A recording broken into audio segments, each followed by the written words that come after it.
ದಯವಿಟ್ಟು ಎಲ್ಲರಿಗೂ ಗೊತ್ತಾಗ್ಲಿ ಸಿಂಧೂರಿ ಅನ್ನೋಳು ಎಷ್ಟು ಮನೆ ಕೆಡಿಸಿದಾಳೆ ಎಷ್ಟು। आईपीएस डी रूपा और आईएएस रोहिणी सिंधूरी भले ही ट्रांसफर कर दिए गए हों, लेकिन रोज इनसे जुड़ी नई नई कहानियां सामने आ रही हैं। अब आईपीएस डी रूपा का एक कथित ऑडियो क्लिप सामने आया है। दरअसल 25 मिनट लंबी इस ऑडियो क्लिप में डी रूपा मैसूरू के RTI activist N Ganga Raju से बात करती सुनाई दे रही हैं और गंगा राजू ने ही बुधवार कोई ऑडियो क्लिप भी जारी किया। इंडियन एक्सप्रेस की एक रिपोर्ट के मुताबिक इस ऑडियो क्लिप में सामने आया कि आईपीएस डी रूपा ने अपने ही पति आईएएस मुनीश मोदगिल का सर्वे सेटलमेंट और लैंड रिकॉर्ड्स डिपार्टमेंट से ट्रांसफर करने की खुद रिक्वेस्ट की थी। बता दें कि मंगलवार को ही डी रूपा सिंधूरी के अलावा आईएएस मुनीश मोदगिल का भी दूसरे डिपार्टमेंट में ट्रांसफर कर दिया गया था। इस ऑडियो क्लिप में यह भी सामने आया कि इस डिपार्टमेंट का कमिश्नर रहते हुए रूपा के पति आईएएस मुनीश ने कुछ प्रॉपर्टीज की जरूरी जानकारी पहुंचाकर आईएएस सिंधूरी की मदद की। रूपा का आरोप है कि उनके ही पति ने आईएएस सिंधूरी, उनके पति, उनकी फैमिली के रियल एस्टेट बिजनेस में कमिश्नर रहते हुए मदद की थी। इंडियन एक्सप्रेस की रिपोर्ट के मुताबिक इस ऑडियो क्लिप में रूपा ने यह भी कहा कि उन्होंने खुद ही अथॉरिटीज से रिक्वेस्ट की थी कि मुनीश का ट्रांसफर कर दिया जाए। यानी आईपीएस डी रूपा की इस कथित ऑडियो क्लिप की वजह से अब उनके ही पति आईएएस अफसर मुनीश मोदगिल फंसते नजर आ रहे हैं। कहा जा रहा है कि ये वायरल ऑडियो क्लिप 30 जनवरी का है। इस ऑडियो क्लिप में आईपीएस रूपा आईएएस सिंधूरी को गालियां देती भी सुनाई दे रही हैं। उसी का एक अंश भी आपको पहले सुनाते हैं। ಇದು ಅಗತ್ಯ ನಿಮಗೆ ಮೇಡಮ್ ಒಂದು ನಿಮಿಷ ಮೇಡಮ್ ನೀವು ಇದು ಅಪ್ಲಿಕೇಶನ್ ಕಳಿಸಿ ಪದೇ ಪದೇ ಅವ್ರು ಹೋಗೋ ಅಗತ್ಯ ಇಲ್ಲ। ಇದು ತುಂಬಾ ಸಲ ಕೇಳ್ಪಟ್ಟಿದೆ ಅಂಡಿ ಕಳಿಸ್ತಾಳೆ ಇವ್ರ ಹತ್ರ ಬಂದು ನೀವು ಕೆಲಸ ಮಾಡಿಸ್ಕೋತೀರ ತರ ಅಂತ। ಅದ್ ಯಾವ್ದು ಸಂಬಂಧ ಪಟ್ಟಿಲ್ಲ ಅನ್ಸುತ್ತೆ ಸಾರ್ವಜನಿಕ ಇದು। ನನಗೆ ಬರ್ತಾ ಇರೋ ಕೋಪದಲ್ಲಿ ನೀವು ಇದನ್ನ ಬೇಕಾದ್ರೆ ರೆಕಾರ್ಡು ಮಾಡ್ಕೊಳ್ಳಿ, ಪಬ್ಲಿಕ್ ಅಲ್ಲೂ ಹಾಕೊಳ್ಳಿ। ದಯವಿಟ್ಟು ಎಲ್ಲರಿಗೂ ಗೊತ್ತಾಗ್ಲಿ ಅನ್ನೋಳು ಸಿಂಧೂರಿ ಅನ್ನೋಳು ಎಷ್ಟು ಮನೆ ಕೆಡಿಸಿದಾಳೆ, ಎಷ್ಟು ಗಂಡನ್ ರಿಯಲ್ ಎಸ್ಟೇಟ್ ಬಿಸ್ನೆಸ್ ನ ಪ್ರಮೋಟ್ ಮಾಡಕ್ಕೆ ಎಷ್ಟು ಲ್ಯಾಂಡ್ ರಿಲೇಟೆಡ್ ಇನ್ಫಾರ್ಮೇಶನ್ ಇವರಿಂದ ತಗೊಂಡಿದ್ದಾಳೆ ಲ್ಯಾಂಡ್ ರೆಕಾರ್ಡ್ಸ್ ಆಫೀಸ್ ಇಂದ, ಸರ್ವೆ ಕಮಿಷನರ್ ಇಂದ ಅಂತ ನಾನು ಹೇಳ್ತೀನಿ। ಅದಕ್ಕೆ ನೀವು ಸಹಕರಿಸಿದೀರಾ, ನೀವು ಅದ್ರಲ್ಲಿ ದುಡ್ಡು ಮಾಡ್ಕೊಂಡಿದ್ದೀರಾ ಅಂತ ಅಷ್ಟೇ ನಾನು ಹೇಳೋದು। ನೀವು ಎದ್ದು ಹೋಗ್ರಿ ಅಲ್ಲಿಂದ, ಎದ್ದು ಹೋಗ್ರಿ ಅಲ್ಲಿಂದ।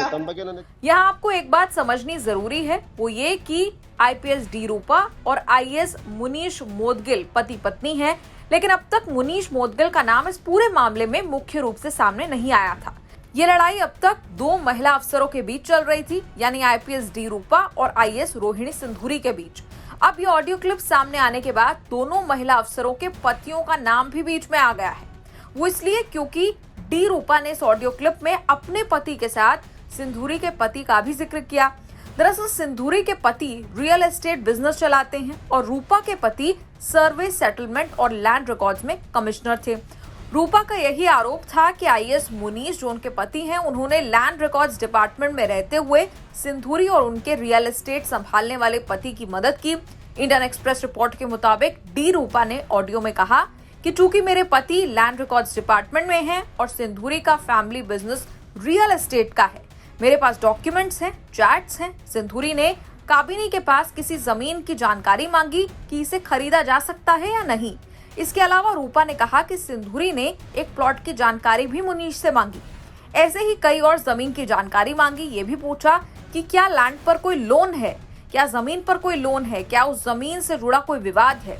मैंने अथॉरिटीज से बात करके अपने पति के ट्रांसफर के लिए कहा है।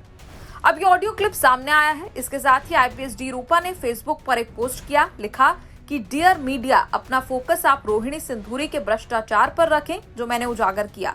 मैंने किसी को भ्रष्टाचार की लड़ाई लड़ने से नहीं रोका। साथ ही उस पैटर्न को आप जांचिए जहां कर्नाटक में एक आईएएस अफसर की मौत होती है, फिर तमिलनाडु में एक आईपीएस अफसर की मौत होती है, वहीं कर्नाटक में एक आईएएस हस्बैंड वाइफ का तलाक हो चुका है। मैं और मेरे पति अभी भी साथ हैं, अपने परिवार को साथ रखने की लड़ाई लड़ रहे हैं। कृपया अपराधी से सवाल करिए जिसका परिवार के बीच आने का पैटर्न है, नहीं तो कई और परिवार इसी तरह उजड़ जाएंगे। मैं एक मजबूत महिला हूँ, मैं लड़ूंगी। सभी औरतों के पास लड़ने की इतनी क्षमता नहीं होती। इनकी आवाज आप बनिए। भारत अपनी फैमिली वैल्यूज के लिए जाना जाता है, उसका पालन करते रहना चाहिए।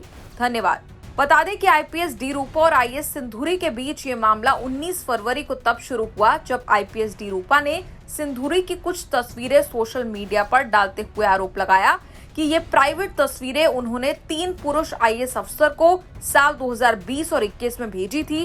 कुल मिलाकर आईएएस सिंधूरी पर 19 गंभीर आरोप उन्होंने लगाए। हालांकि सिंधूरी ने सभी का खंडन किया, लेकिन राज्य सरकार ने दोनों ही अफसरों का बिना ही किसी पोस्टिंग के ट्रांसफर यानी तबादला कर दिया। न्यूज तक ब्यूरो।